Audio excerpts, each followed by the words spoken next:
What's good, Liberators? Fingers here, and this is Dx2 Demon Review, and today we are talking about the holy white leopard who can not only save your soul, but smite the heathens, the seraph, Ose Hallel. Ose, who was once one of the fallen, with his angelic power restored by God. He is ranked as one of the seraph, a type of angel placed as the highest in the 9 ranks of the angel hierarchy by Pseudo-Dionysius, the Areopagitite. The fallen angel Ose is said to have the ability to make people believe that they are the king or pope, but only for an hour a day. Quite stingy for a demon, if you ask me. One theory is that Ose is the corrupt form of Odin after being incorporated into Christianity. Christianity doing the All-Father dirty. Who would have thought that an organized religion would do such a thing? As for the stats, he's got pretty good strength, 205 off rip. He's a physical kind of guy, and you can run wild on that, pumping it up to 245 to get him really going, and that's really where you should focus most of your efforts. His agility is okay, slowest amongst speedsters, but you can get him functioning on a speedster physical team. 169 baseline. You're going to need to pump that up as high as humanly possible, but you can cap it out at 209, which ain't too shabby. Throw the rest of those Thomas into Vitality, because he don't need the luck, because his crits are guaranteed with his unique set of skills. Repels light, nulls dark. Moving on. Skills. For the transferable Enduring Soul Plus, heals 500 HP upon receiving the first killing blow, so keeping him alive even when he goes back to 0, popping back up to 500 HP. Not bad, even though there are a plethora of demons who make these Enduring Soul skills useless. They still can get you a lot of play, especially on your offensive team where an AI is attacking you and not a player who is aware of these particular abilities and their drawbacks. For his first unique skill, the Sword of Hallel, adds physical pierce, activates the chain effect, enters a state of might at the beginning of own turn, and gains 1 boost level, so he goes into auto crit mode immediately at the start of every turn. Not bad at all. Boost level 1 plus 20% to physical hit rate. Okay, cool. Boost level 2 plus 20% to physical damage. Even better. Boost level 3 activates the chain effect, reduces attack, defense, evasion, and accuracy of all enemies by 20% at the beginning of own turn. Chain effect activation is dependent on boost level before start of own turn, so he's always 1 behind. Make a note of that. But basically, this guy just builds up his accuracy, then he builds up his power, and then he debilitates your enemy and then smites them into oblivion. He is great for wave battles, so by the time you get to wave 3, the boss wave, he's already fully charged and debuffing your enemies every turn. Fan-freaking-tastic. Great for Brands of Sin, and he is a god of physical Demopocalypse. If you want that top 3% spot in Fizz Demo, you better have an Ose Hallel, and you better have a Panel 3 Mara, or you're going to have a bad time. You're going to have a real bad time with that. And for his other unique skill, the Heavenly Sword inflicts physical damage with a power of 125 on a single enemy. 120. 125. Okay, not great.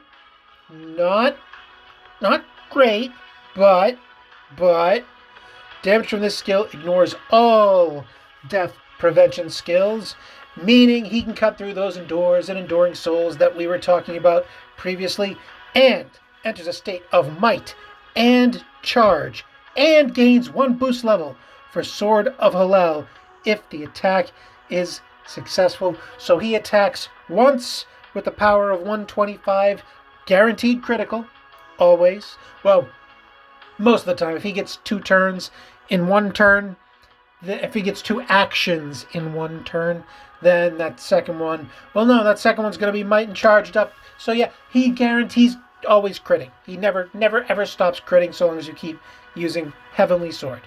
Always with the criticals. So that is critical. Plus, he gets the charge, boosting his attack power by an additional 125%, 150% if you're rocking Templar Dragon with him. And it is at that point where he just devastates the opposition. And one of the best things about Heavenly Sword is that when fully leveled, it comes at the low cost of 5 MP, making it perfectly viable for turn 1 PvP teams. Fan-freaking-tastic. Though, to make the most of this, you're going to need him to be going twice in that first turn, which means giving him Divine Brands and hoping there's no Undead Alice on the opposition, in which case he can pull that off admirably. Or if you have one of his panels, which we will discuss, that reduces this MP cost even further. So you level this thing up, plus 20%, 2 damage dealt, and minus 1 MP cost, bringing it from 6 MP to 5 MP, letting him rock out pretty much non-stop. Even if you go War Brands, he's just going and going for days on end. I got him in the Psychic archetype for the obvious benefits of Fizz Amp. An additional 25% to physical damage. Can't go wrong there. I don't even know what his other archetypes are, but I doubt they come even close to touching this bad boy right here, because if the archetype slot is filled with Fizz Amp, that means you can use your 2 transferable slots to give him Death Blow, plus 20% to critical hit damage. He's always guaranteed to crit, so may as well rock out with Death Blow. And Master Assassin, plus 20% to single target attack skill, making Heavenly Sword a very beefed up attack when fully leveled, and accompanied by all these nice passive skills to boost it up. As for brands, right now I got him with a pretty decent set of War Brands and Speed Brands. I was able to get his attack to 1,911, and this is a basic Ose Hallel. There's no panels on him, so if he had his second panel, that would be 2,011 attack. So not bad at all, and you're going to want to juice all the attack you can with him, especially on any demon that has an auto charge, because just every point of attack is exponentially more useful when combined with charge. So for brands, War Brands or Divine Brands, if you're trying to double tap on a physical speedster team, Divine Brands and Lead Brands, most likely, if you are running him on a PvP physical speedster team. Again, there's a lot of intimidating stance teams out there, so you need him up towards the front of the line as far as possible, and odds are he's going to be the slowest member of your team, so getting those Lead Brands on there so he can go third, maybe second if you can swing it somehow, some way. But that's probably what you're going to have to do there. Otherwise, War Brands, Aim Brands, anything to help his physical prowess. He's a one-punch man. He's a machine gun. Get him going. Treat him right. And White Panther will love you in return. As for the panels, panel 1 plus 15% to physical hit rate. Combine that with his boost level 1 in Heavenly Sword, and you got a built-in 35% accuracy boost. Not bad at all. Miss equals death, so any accuracy on your physical demons, hells to the yeah.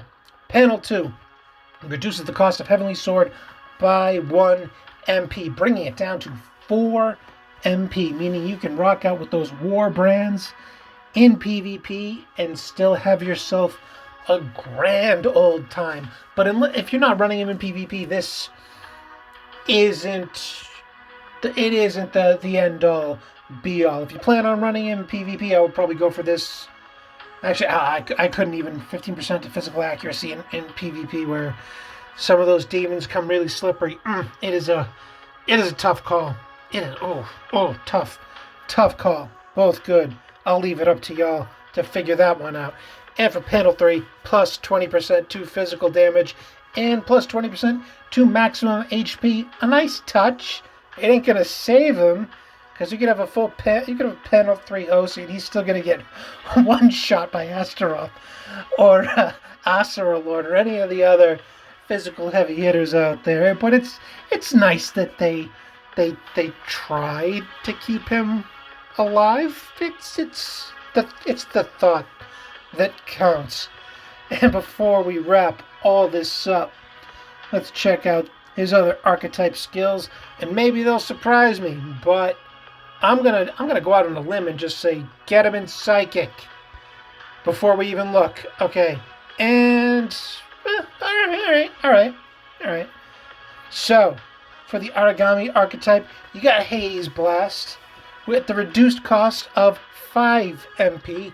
Don't sleep on Hades Blast. That carried me through early game, way back when, with my regular ass Ose.